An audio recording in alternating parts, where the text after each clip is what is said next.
Hi, everyone. Judge Andrew Napolitano here for Judging Freedom. Today is Thursday, January 11th, 2024. It's time for the Intelligence Community Roundtable with our good friends and colleagues, Ray McGovern and Larry Johnson. Guys, welcome back and thank you for coming here. Larry, to you first. How strong is the South African case against Israel in the International Court of Justice? Well, if it's decided based on evidence, it's rock solid. I wrote a piece yesterday called like the fish dies by its mouth. That's a saying. And the Israelis have basically hung themselves with their own big mouths. The complaint that was filed by South Africa and supported by over 30 other countries lists in great detail specific statements from everybody in government, from Benjamin Netanyahu to President Herzog to every single minister, defense minister, national security minister, labor minister. They're saying the most outrageous things. So, if it comes down to the evidence, they're cooked. And Israel's a bit panicked. I mean, they've been going out asking their ambassadors in various countries around the world to go out and put the arm on their respective governments to condemn this as baseless and blood libel. They can only hide behind the Holocaust so long when you're inflicting your own Holocaust. Admiral Kirby, of course, called it meritless, and the spokesperson for the State Department called it unfounded. Ray, I think one of the great significant parts of what Larry just pointed out, which is the words out of the mouths of Israeli leaders, is that it complies with the requirement of the Convention Against Genocide, to which Israel is a party, on intent, because the words that they use show intent. We're going to play a tape for you in a couple of minutes, which not only shows intent, but shows understanding and compliance with that intent by the IDF. So my question is, can the Israelis credibly deny intent and deny genocide, Ray McGovern, in light of what all of us have seen and continue to see every day all over the world? Well, Judge, they can and they will, but they will not be very convincing. Rhetorical genocide is one way that these folks put it. When you have the statements that Larry just referred to, well, the South African complaint anticipated how the Israelis will react to it. And they said, look, don't tell us that those were only words. Don't tell us that you didn't really mean it, because the effects of what we see, and those words were put into effect. So I'm just wondering what the Israelis hope to do tomorrow, how they can possibly refute these things other than saying, well, what they usually do, everything is anti-Semitic. The real choice here, of course, will be for the United States.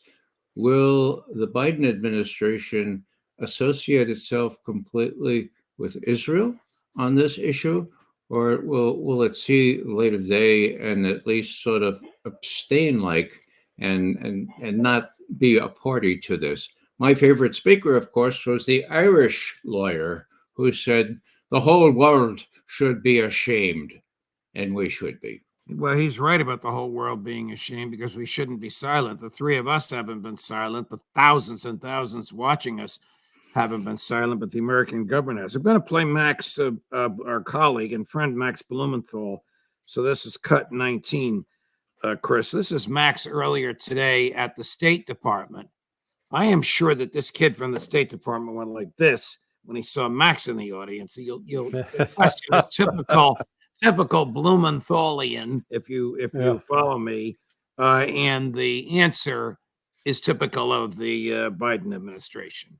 Watch this. Secretary Blinken has specifically accused China of genocide for its treatment of the Uyghurs, but Blinken didn't point to any mass killing there. According to Euromed Monitor, 4% of the entire population of the Gaza Strip is now dead or injured. In just 90 days, 65,000 tons of munitions have been dropped on the Gaza Strip, 3 times what was dropped on Hiroshima. You have evidence of industrial-style killing. The South African legal team presented 20 minutes straight of statements on the record by Israeli leadership expressing the intent to commit genocide, for example, referring to the Palestinian population as Amalek. So how can you explain this discrepancy between Secretary Blinken accusing China explicitly of genocide with no mass killing, presenting no evidence of the mass killing of Uyghurs, and then dismissing out of hand the potential that Israel could be committing genocide in the Gaza Strip, calling it unfounded? How do you explain this discrepancy?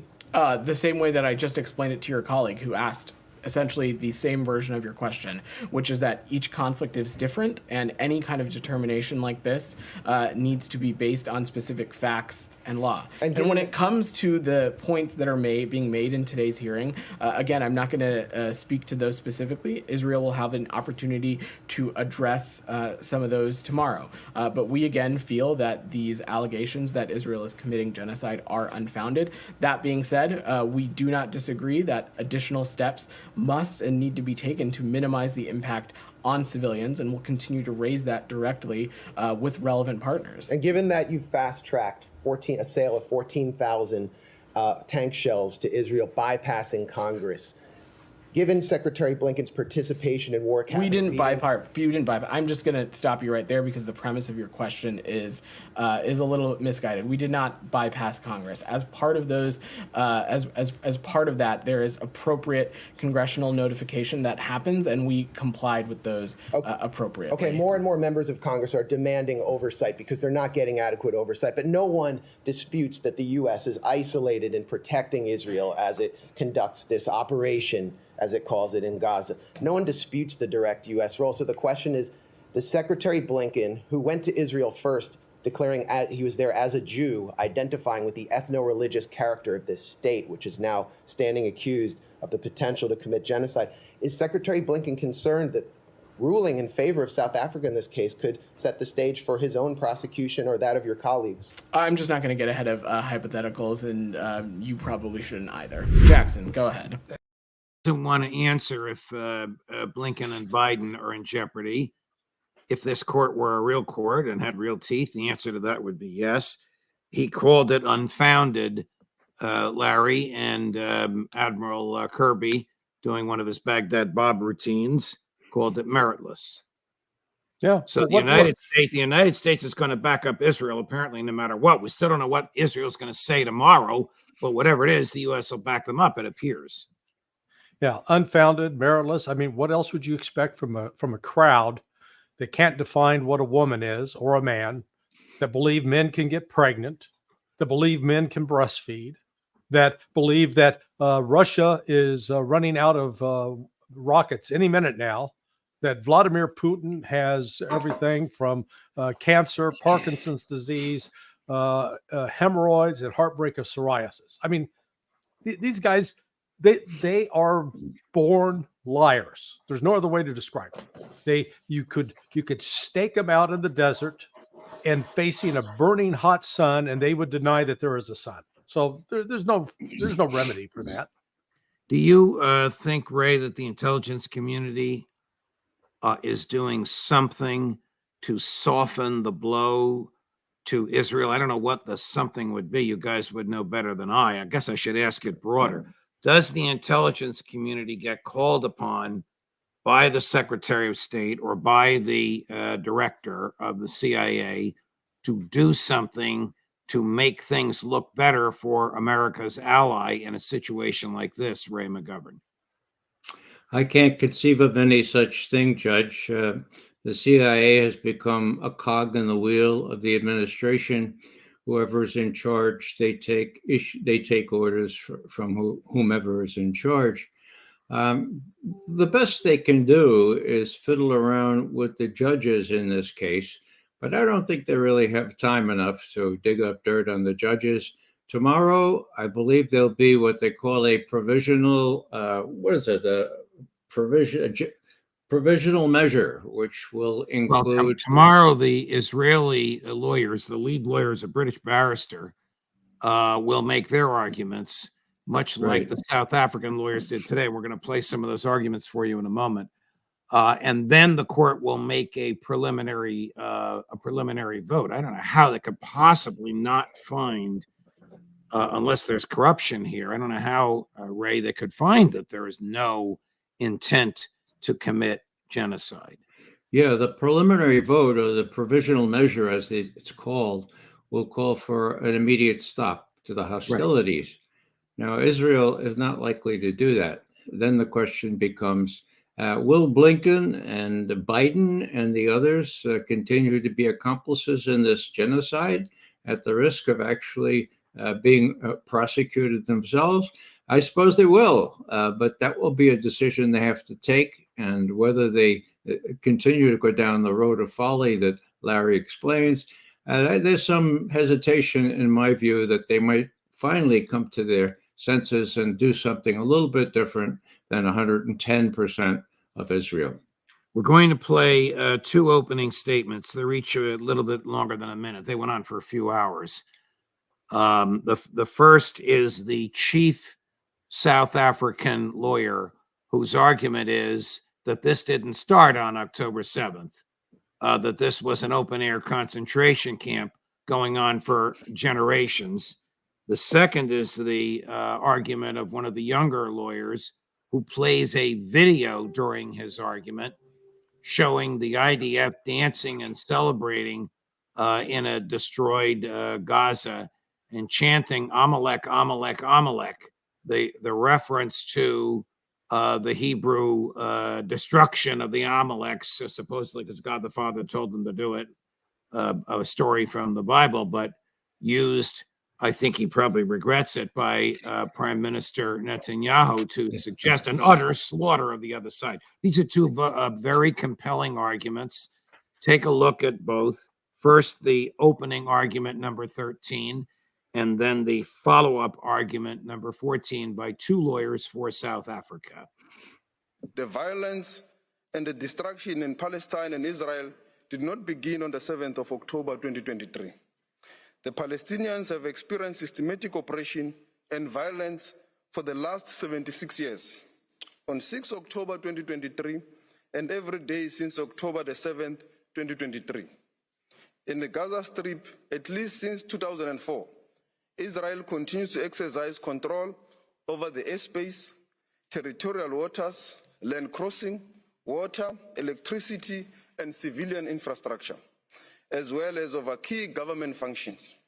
No armed attack on a state territory, no matter how serious, even an attack involving atrocity crimes, can provide any justification for or defense to breaches to the convention, whether as a matter of law or morality. Israel's response to the 7th of October 2023 attack has crossed this line and give rise to the breaches of the convention. On 7 December 2023, Israeli soldiers proved that they understood the Prime Minister's message to remember what the Amalek has done to you as genocider. They were recorded by journalists dancing and singing. We know our motto, there are no uninvolved, that they obey one commandment, to wipe off the seed of Amalek. The Prime Minister's invocation of Amalek is being used by soldiers to justify the killing of civilians, including children. These are the soldiers repeating the inciting words of their Prime Minister.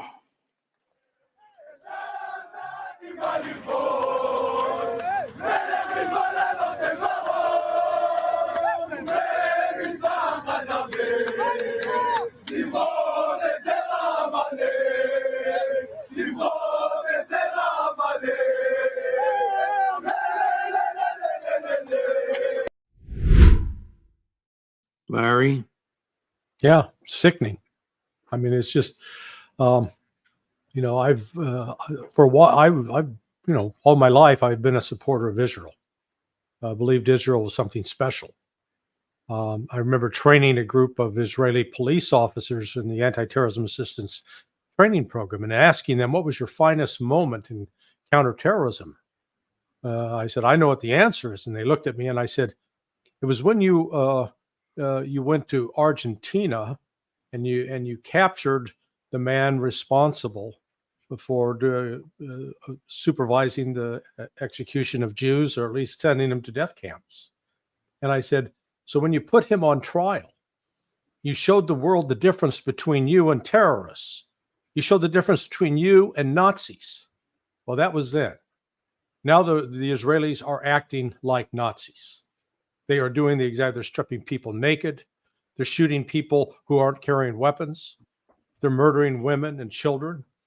They're claiming that Hamas raped and murdered and killed children. That's a lie. There's zero evidence of that. Zero. And yet they continue to push that as their justification for killing other women and children. It's sickening. It's disgusting. And Israel has lost its way. Ray, does the Israeli government care if it stands alone with just the United States and the rest of the world, either silently or overtly condemns its behavior? Up till now, it has not cared. Now, I believe it has to care. After all, the Houthis are creating bedlam in the Red Sea. The Iranians are actually frontally capturing oil tankers that were captured by others. They are in for a tough slog here with Hezbollah in the north and their problems, their real problems militarily in Gaza. So, yeah, they have to care now because their economies can be severely damaged if the rest of the world believes that this is beyond the pale.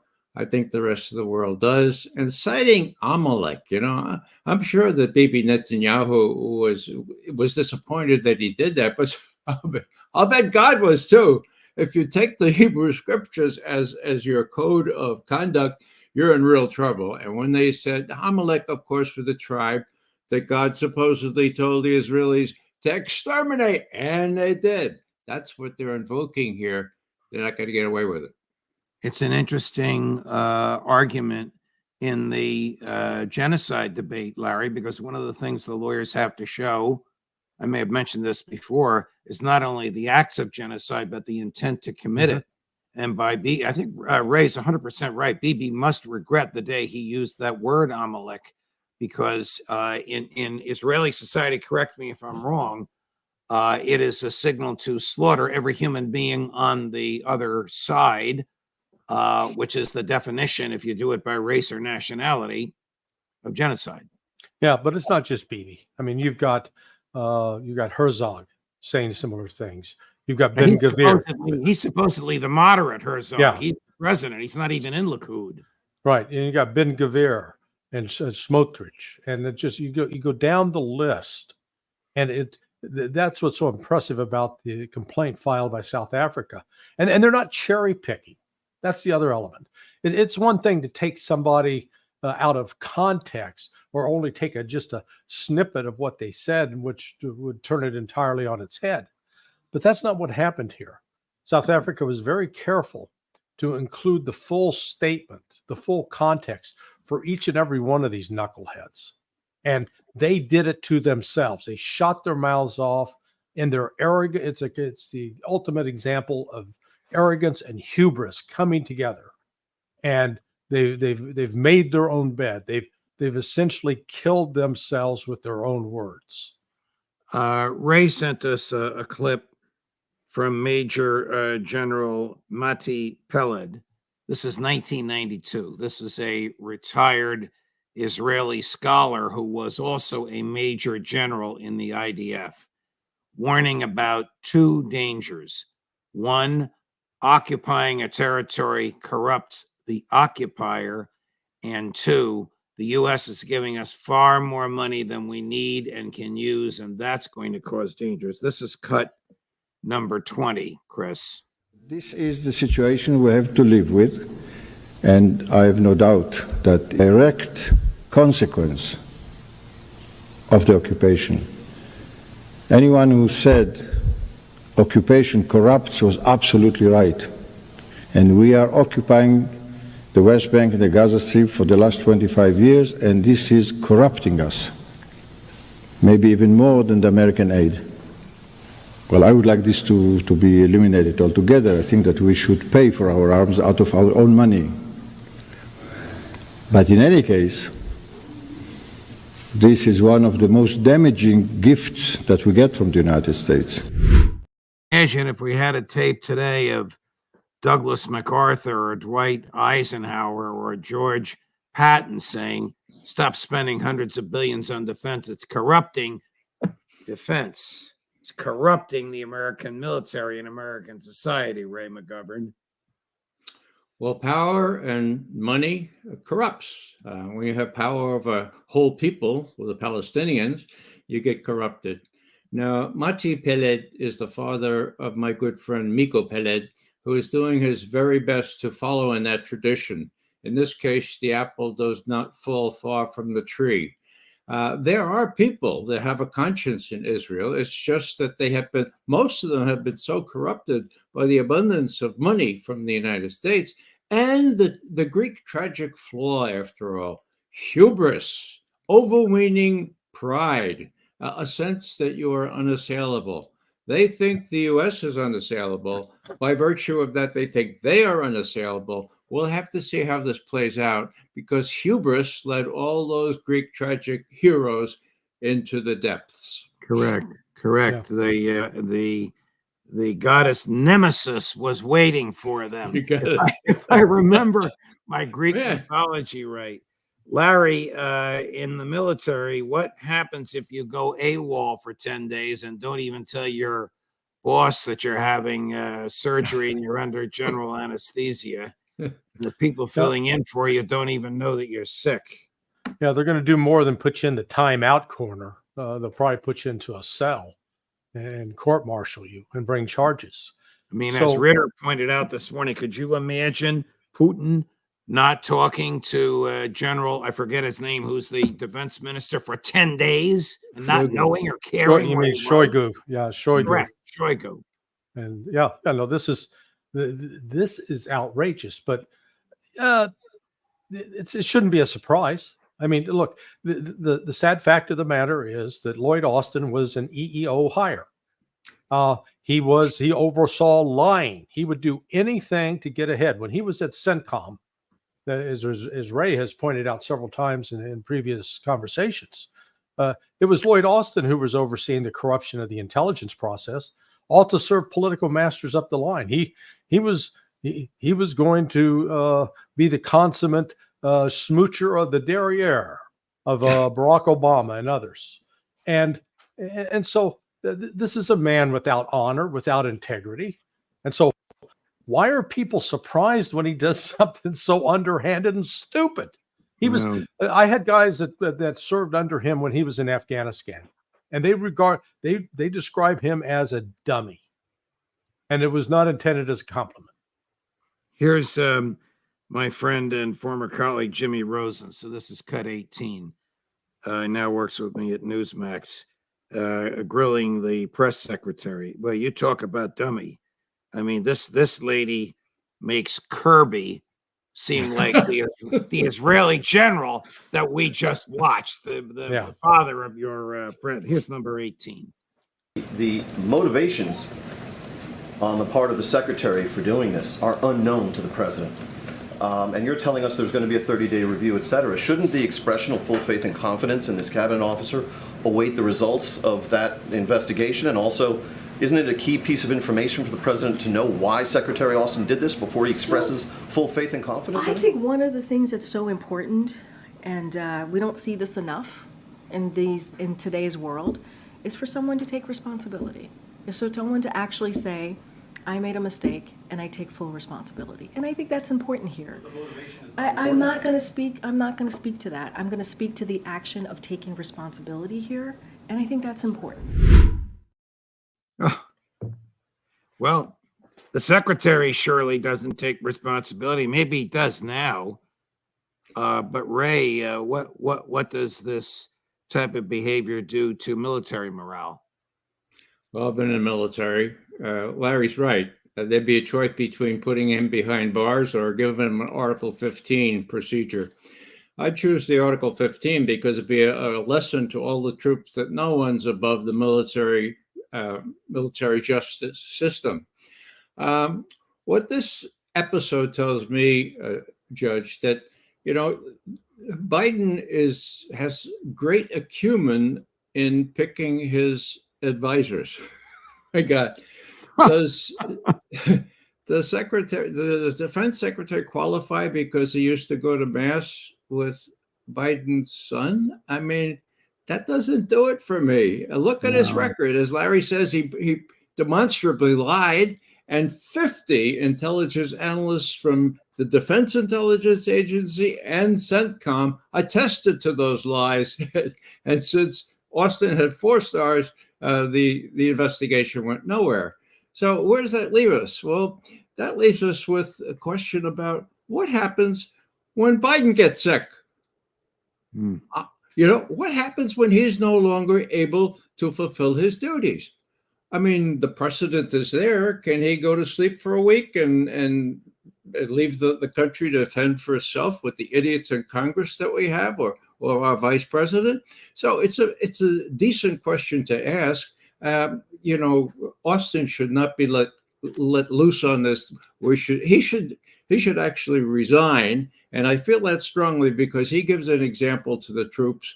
And when you come up in formation and you say all president accounted for, well, you can't say all president accounted for except the defense secretary. We don't know where the hell he is. Where's Waldo? Yeah.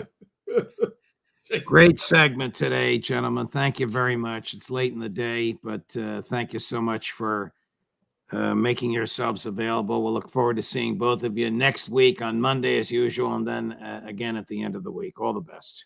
You're welcome. Thank you. On Monday, we do have a new guest for you. One of the most cantankerous characters I've ever met in my life, but I had the privilege or misfortune, depending upon how you want to call it, of working with him for 24 years at Fox News. At 2:45 Monday afternoon live, Bill O'Reilly will tell us everything that's wrong with the world, and I will get to interrogate him. Judge Napolitano for Judging Freedom.